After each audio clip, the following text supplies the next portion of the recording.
Welcome back to the H2G Podcast. We're going to be kicking off today with probably one of my favorite of all topics, and that is music. I want to go around the horn and get an idea of what you guys think are some of the most underrated either musicians or bands that you listen to that you feel like other people should maybe look into and learn a little bit more about. So I am going to kick this off with Marvin. He's probably still researching, aren't you? I was, but I had to be decisive, and I did settle on somebody.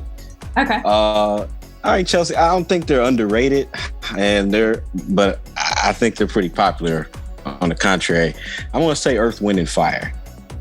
To me, they seem like a forgotten band. People don't realize how talented this group was, and how focused they were during that time. They weren't on, any drugs. They getting involved in any disputes. They were a band that was together. They put out the most classic songs like September, Fantasy.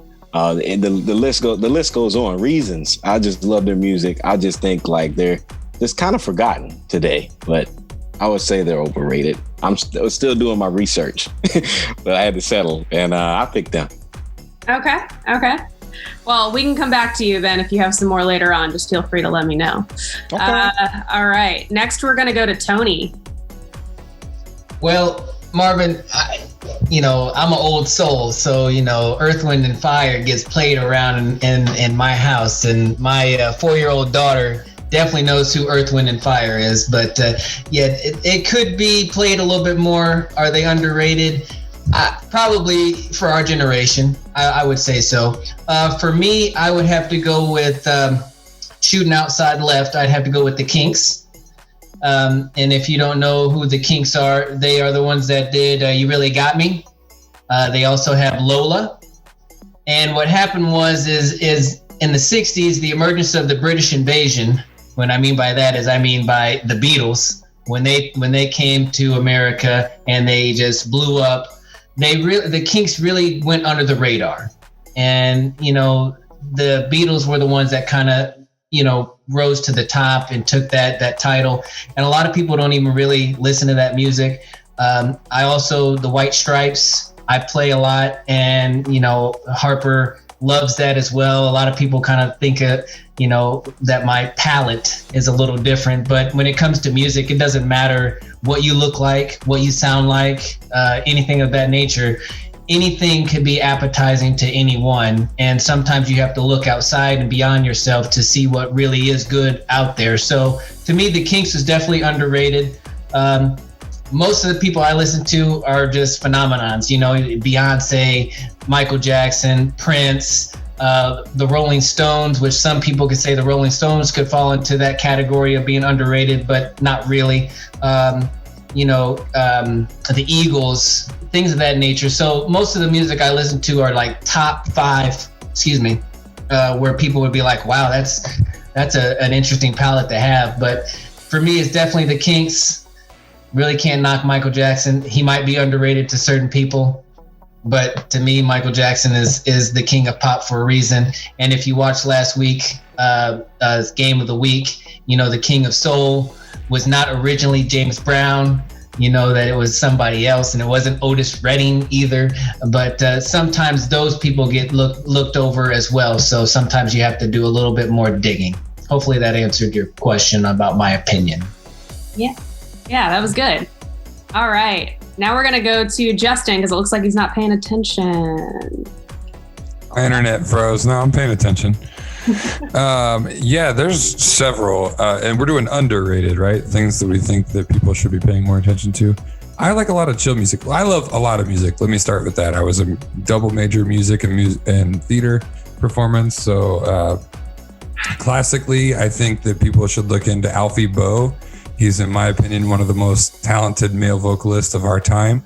Pavarotti, that's not underrated. Pavarotti is one of the most famous male vocalists of all time, and also one of the greatest. But on the classic side, I would send you to those two gentlemen. And for females on that side, not necessarily fully classical. She does a lot of musical theater as well, but Sutton Foster is she's the GOAT in my opinion. I mean, and I'd have to break it down, but she's got octaves that, 8? I think she's got 8 octaves, 8 or 9. She might even have the whole piano. I don't know. She's crazy.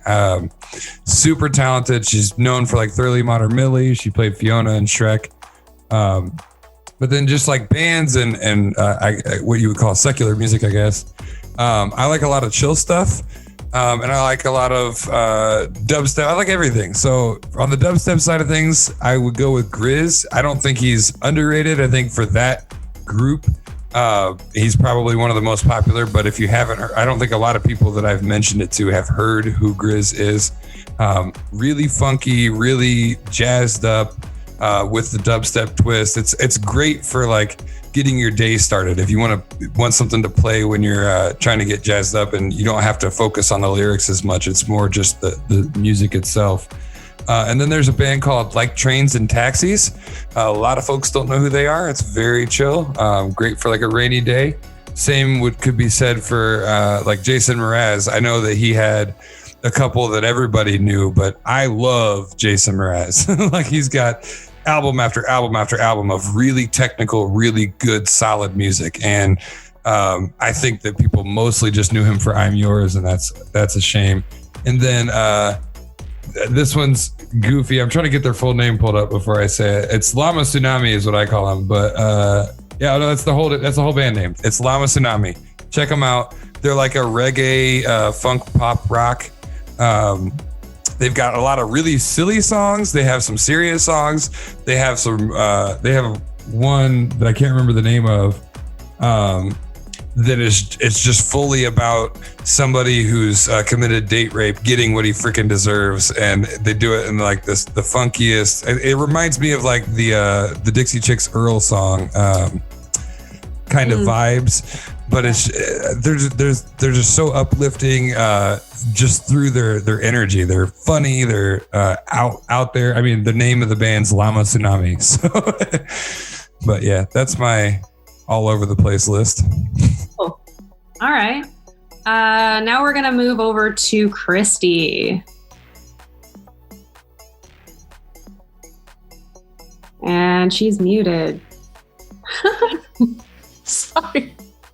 I'm having a miniature stroke over here. Sorry. And if you've had a stroke, I apologize. That was cruel humor. So I think my underrated is really just these people sing the song that I really, really like. It's not necessarily I'm hooked on the artist. Like We Didn't Start the Fire. I've been listening to that all the time by Billy Joel. Amazing song. And I think it really like flows with what we're kind of dealing with right now. And then I really like Eric Clapton, Wonderful Tonight. That's a fun one. That's what he goes to sleep to when he sleeps like a baby. Like a baby. When he sleeps like a baby, not a rock.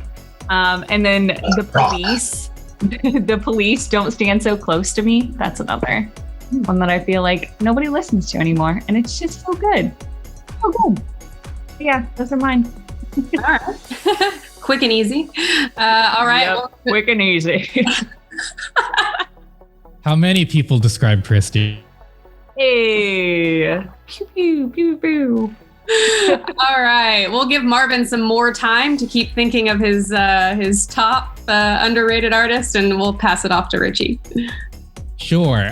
This one's going to be maybe controversial because most people wouldn't view him as underrated, but I think he's underrated for the scope of what he's done for music, and that's Bob Dylan. I think Bob Dylan is easily the most underrated musician of all time. And I say that knowing that his songs, there's 20 in the top 100 by Rolling Stones. So yes, clearly he gets credit at the critical level, but I think as people our own age and people, you know, our parents probably either loved or hated him. He's very polarizing because he's not what you would consider a traditional musician. He doesn't have an incredible voice, and it's not easy to listen to sometimes, both lyrically and just his singing. Yeah. But what I really loved about this guy is, and he's my favorite musician, period. But what I really loved about him is like you watch his transformation and basically his growth and innovation as an artist, because through the decades he kind of changed, and particularly in the 60s is what he's most notable for, because quite frankly he went through what most people like to call a protesting period, and that's what he's most well renowned for. A lot of his songs are Blowing in the Wind, Times Are Changing. There's just so many. I mean, we could keep going on and on and on, but the bottom line is that, for instance, It Ain't Me Babe, a lot of people hear that song and they think it's about like a guy telling a woman like, I can't do that for you. But that song was actually written to say, I can't be your spokesperson as a protester my entire life. That's not what this is. Like, I am protesting, and that's what these songs are about, but I'm not going to be a protest artist my whole life. And that's actually what It Ain't Me Babe is about. But, a lot of people view it from different perspectives. And that's the beauty of music, regardless of Bob Dylan, is, we can hear something and it can have meaning to us regardless of what the artist necessarily intended it to be. But I love this guy. He's who I listen to the most by far. He has 326 songs. I'm not saying listen to them all, but I do believe, he's the opposite of what I call an Elvis Presley. Elvis Presley was successful because he was able to take other people's work and sell it, right? At the end of the day. Great, beautiful voice and good looking guy. And honestly, I'm not going to get too far into why I'm not a fan of Elvis Presley, but nonetheless, he stole a lot of good music from a lot of talented people. Whereas Bob Dylan, on the other hand, wrote a lot of great music that other people were successful with, such as Billy Joel, one of my favorite musicians of all time. There are a lot of people who did a lot of covers on Bob Dylan that got famous off of those. And quite frankly, that's why I think this guy's so underrated. Not only was he a great musician who changed the game itself, because there was a big British movement with the Beatles, who many people would consider the greatest band of all time. He was the first American to kind of fight them in that sense of like being able to come up with his own sound signature. And he pulled folk music into more of a stream of consciousness style. So he really did change that. He went electrical in the 70s and kind of kept with the times. I always feel like he was a very relevant artist, regardless of what decade he was in. And I don't think many people were able to do that. So to me, super underrated for what he was able to do. And a lot of people don't listen to his music, but they know who he is. So I definitely think he's worth listening to. Yeah, that's a good one. Marvin, have you had enough time to come up with a follow-up here? Yeah. I think I got one. And the other one I'm kind of on the fence of. But I'm going to go ahead and say the Jackson 5. We always mention Michael as a legend, but sometimes we forget that he came from, a group, his brothers, Tito, Jermaine, Marlon, and Randy, and Jackie. So you can't mention, Michael Jackson's career without mentioning like who he started with, the originators, and I think that they're kind of lost in the shuffle now, the other brothers. You can't knock the work that they did because they had some legendary songs. All of us, when I mentioned Jackson 5, all of you probably thought of your favorite one off the top of your head. ABC is a classic one. But I feel like they're just not appreciated as they should be, because Michael without his brothers, like they were kind of nothing at that point. They were trying to find their voice. And I think they're just one of those groups that should still be in the forefront, one of those appreciated groups of Motown, because I felt like they saved it at a time where it was kind of dipping off. And they were together from 65 to 89. That's a long time, even when Michael Jackson was taking off. So I wish that they were just played more today than anything. And like I said, I was still on the fence on my other one. I'm just going to throw a curveball at y'all real here, but I'm going to say Coldplay. Coldplay, I think, is underrated. To me, and y'all may be shocked that I say that, but they've got some great songs that are really uplifting, songs that are really inspiring when you are going through a rough time. I just feel like they've been a group that hasn't been appreciated for their message, and because they just kind of get knocked as a soft group. Some, if you mention that, if I didn't mention that to y'all, I mentioned that to other friends, they'd probably be like, oh, you soft for liking Coldplay. I'm like, nah, Coldplay is... I said, Coldplay, say what you want. You can't knock them. Y'all just hating. Coldplay has, so they got some uplifting songs like Fix Me, Viva La Vida and Lost. I love those songs. They kind of pick me up out of a horrible mood. So I would say those two bands to me are really underrated. Yeah. Yeah. Marvin, just know I'll reach out my hand to you. Thank you, man. Beautiful, Justin. See? All right. I think Tony actually had a quick follow-up, so I'm going to pass it back to him really quick. Yeah, so listen to Richie talk about Bob Dylan and Marvin kind of talking about some of the old school people. A thought process came into my mind, and I really think a lot of people in today's age, they don't know a lot about Nina Simone. And Nina Simone is a fantastic artist, and they definitely need to Google that, YouTube that, watch some of that. If you're big into jazz, Dave Coase, if you've never heard of him, he's a great musician. Other than Dave Coase, Paul Hardcastle is a great jazz musician that a lot of people don't know about. If you're not into jazz, you're really not going to like Paul Hardcastle. If you like soft jazz, you're going to like Dave Coase. But other than that, in reality, I think a lot more of Nina Simone's music in today's world, if people would listen to it, it could be inspirational. So that's all I wanted to say based off of what Richie and Marvin had said. She's another one that's kind of been taken, like Michael Bublé just did. Not just did, but "Feeling Good" is a Nina Simone song. Yeah. No, you're absolutely right. Yeah, no, these were all really good. I feel like I made a list as we were like talking about this before we started recording, and it's a long one, but I feel like a lot of them are going to be ones that some you've heard of, some you probably haven't. And I tend to like small concert venues, so I tend to listen to music that would actually go to a small concert venue. So the first one is Nothing More. And if you haven't listened to them, they have a lot of music that has a really good message. The lead singer actually writes a lot about personal things that have happened in his life, and it's resulted in some really great quality lyrics and music. And they actually have some of the best, as far as concerts go, he has a great stage presence, and they do a really good job of interacting with the audience and keeping the energy up. So I've always really enjoyed. I've seen them a couple times live and gotten to meet them as well. And they're all really down-to-earth guys as well. The second one, I found I hadn't listened to them prior to seeing them as an opener for Nothing More, and that's Bad Flower. Now, they've gotten some radio play with their song Ghost, but they actually have a lot of really good music. Josh is just like a really great songwriter. Overall, I absolutely love their music. There's quite a spectrum as far as like the energy goes. And the reason I ended up falling in love with their music was when I was at that concert where I first saw them play live. It was honestly the most captivating show that I've ever been a part of. It was like I was entranced. So it absolutely phenomenal live if you can ever go see them live post-COVID. The next one I actually also saw during a live concert for the first time, and that's Dead Poet Society. So like the movie, but they're a band. They have some really awesome music, and the style of music ranges quite a bit as well. The other one is Paris, but it's spelled with a V instead of an A. And that was a copyright issue. So it's PVRIS. Paris is super chill. I highly recommend you check them out if you're looking for something to kind of like kick back and relax. And the vocals are just amazing, very raw sounding. I love her vocals.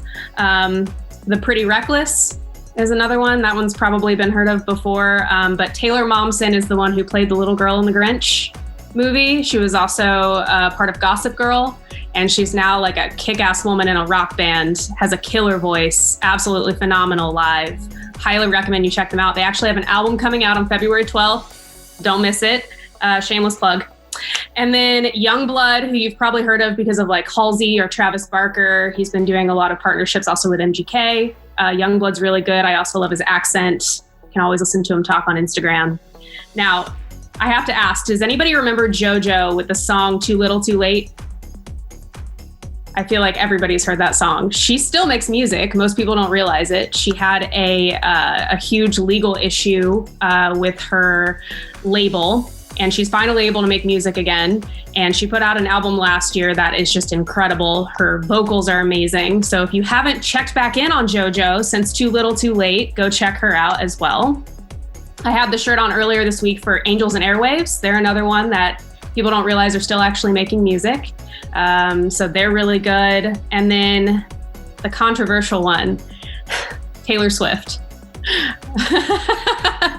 I feel like she's really popular, but people don't realize what a talented songwriter she is.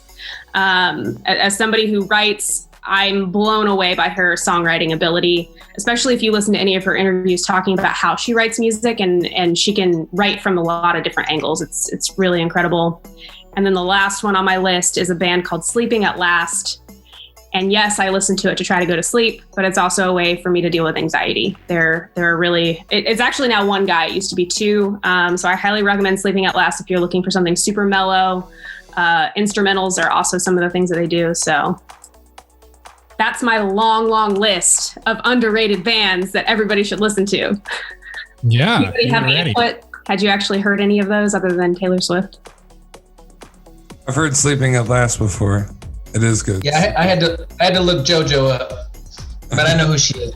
Yeah. Okay. Taylor Swift, I agree. She's written, I was trying to pull a Tony in Google. So she's written for a lot of, you'd be surprised at some of the songs that she's written. Chris Stapleton didn't get mentioned. He's not underrated now because of what was it, 2018, he got his solo career. 2017, he launched the Traveler album. He's been writing in Nashville for 25 years. He was written for Garth Brooks, George Strait, some of the country classics, which I hate to throw country into the mix, but can't really deny that, man. That dude's got a voice of an angel. Yeah.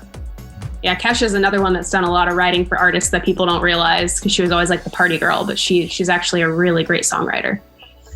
All right. That's not even her. That's more so her record label kind of pushed her. Yeah, and all of those legal issues. We won't go into that. All right, we're gonna 180 it a bit, and we're gonna transition this over to Christy because she's the movie guru, and I'm gonna let her take it from here. Yeah, movie guru. I've never heard that one. I've heard Marvel guru, but that's about it. Man, that's painful to even hear you say that. Oh, you're the worst. Yeah, she's got one version of Marvel Guru. Right. He's got her version of the Marvel timeline and then the real version. I Googled it. So, you know what? Marvel Guru. Google, you're welcome to come on and defend yourself. Please, Google. Come on. Don't shut us down. Oh my goodness. You guys are asshats. So, no. I have literally been rewatching movies. I like to rewatch movies. I don't know. It's comfortable. I can fall asleep while I'm watching them. So what are your guys' top rewatchable movies? I really love, obviously, Thor Ragnarok. I'm not going to bring it up because I've said it a billion times and it's just assumed by now. But I also love Monty Python and the Holy Grail because you can never get too much of Monty Python and the Holy Grail. And also The Dark Knight, surprisingly. It's the very beginning of that movie is just, Heath Ledger, so good. Mr. Bowler Hat, DJ Tony Ray, what are your top rewatchable movies?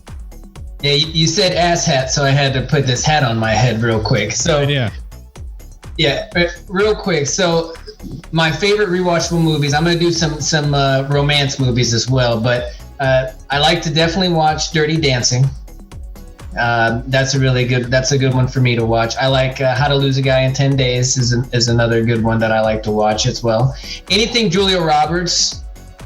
So Runaway Bride, Pretty Woman, Notting Hill, any of those are really good.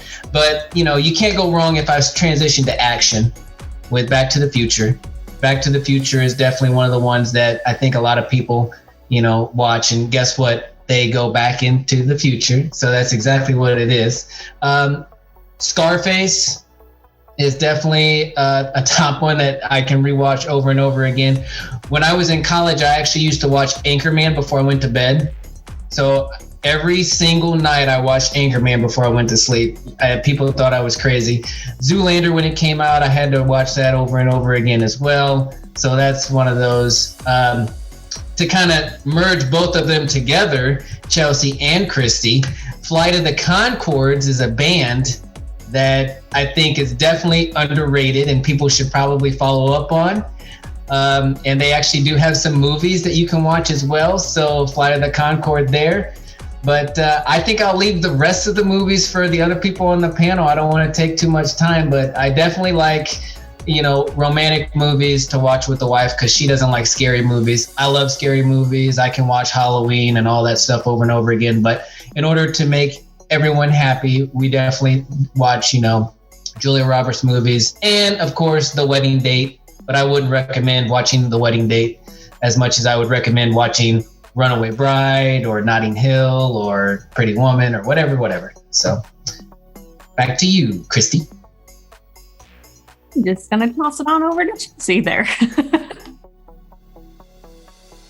Okay. Well, I also wrote down a list for this. So for anybody that knows me, I don't own a lot of like physical DVDs for movies, but one thing I do own is all the Underworld movies. I can rewatch those over and over and over again. And I was actually Celine for Halloween one year, which is actually a lot harder to pull off than you would think. So then another one is Cloudy with a Chance of Meatballs, Wreck-It Ralph, and Big Hero 6, because I think those are all amazing movies and I could watch them over and over and over again. Another one, Bridesmaids, but that's like for the humor, I think. There's a lot of quotable moments in that movie, also ones that are very like relevant to my life. And then another like off the wall one, and it's just, I think because I've rewatched it so many times, it's like one of those things that it's a movie that my family had and we would rewatch it. Like anytime I'd have a sleepover with friends, we would watch it, and it's What Lies Beneath. It's like, I've seen it so many times, I can practically like quote word for word everything that happens in the movie, but it's so good. I love What Lies Beneath. I could keep watching it. So those are my tops. That is super awesome. I've actually never seen What Lies Beneath, so I'm gonna have to go do that. Sacrilege. Richie, why don't you go ahead and give your movies since you want to talk so much? Yeah, fine. I barely said anything this whole goddamn segment, but okay. Here's what I will say. Pretty much everyone already kind of said what my favorites. My favorite movie is How to Lose a Guy in 10 Days. That's absolutely my favorite movie. Beyond the fact that I just love Kate Hudson. I like, that's like an inside thing, but I love that movie. And I'll never forget, my ex used to call me Princess Sophia as well. So that always was super awkward because she loves the movie and she knew I loved the movie. So it was like an inside joke between us, but it would also kind of do the same thing because she knew I hated it. Even like, I love the movie, but don't call me Princess Sophia, like. So anyways, that's my favorite movie, like all time by far, for rewatchability anyways. I love Mean Girls. I don't think that's one's been said. I love Mean Girls. Mean Girls is amazing. I'll go with The Hangover as well.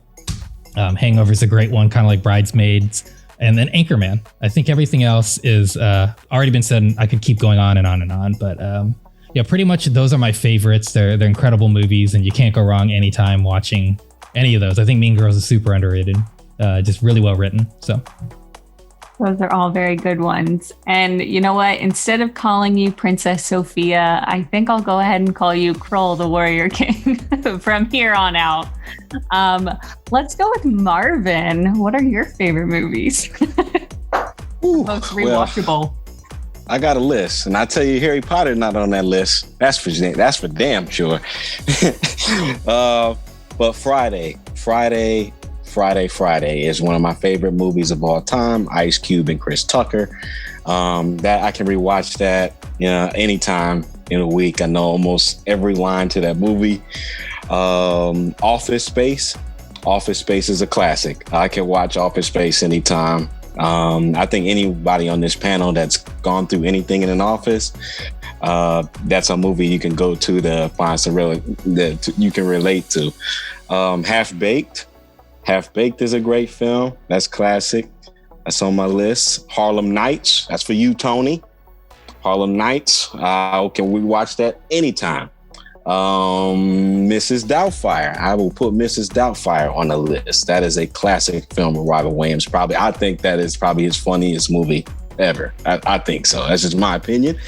And lastly, Trading Places. I rewatched that last night with Dan Aykroyd and Eddie Murphy. One of the funniest comedies of the 80s. I would ask all of y'all to watch that. There's no way y'all wouldn't laugh. It's about two guys, one being a con artist, one being an investor, and they switch places in life because of two millionaires bet. Like one bet that just makes these two people trade places, hence the movie. But yeah, I'm pretty sure there's others on my list that didn't make it, but those I would say are rewatchable. Sounds good. I've never seen Friday. Is that a scary one? No, you never seen Get the hell Friday, out of here. Are you serious is- right now? You never seen Friday? Come on. Cutter Bye, is black. Felicia. He's white. Bye, He's Felicia. white. Bye, Felicia. Oh, When's your day off, Christy? Just wondering. I'm a mom. I don't have days off anymore. Oh, okay. You're lucky. You can't get fired on your day off then. It's okay, Christy, Oh, but you'll that's live, true. I Christy. That's all right. You didn't get it today, but you'll live. You'll live to fight another day. Maybe. We'll see. Justin, what are your most rewatchable movies? Oh, so I'm going to try to stay off the list that everyone else had. No one said Monsters, Inc., right? That's one of my favorite Disney movies. I love the comedy throughout the whole movie. I could quote the whole dang thing.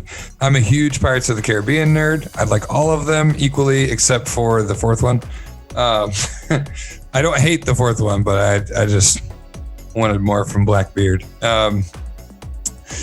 Let's see. Life. Did anybody say Life? Martin Lawrence and Eddie Murphy. That's one of my favorite movies of all time. That movie I could watch over and over and over again.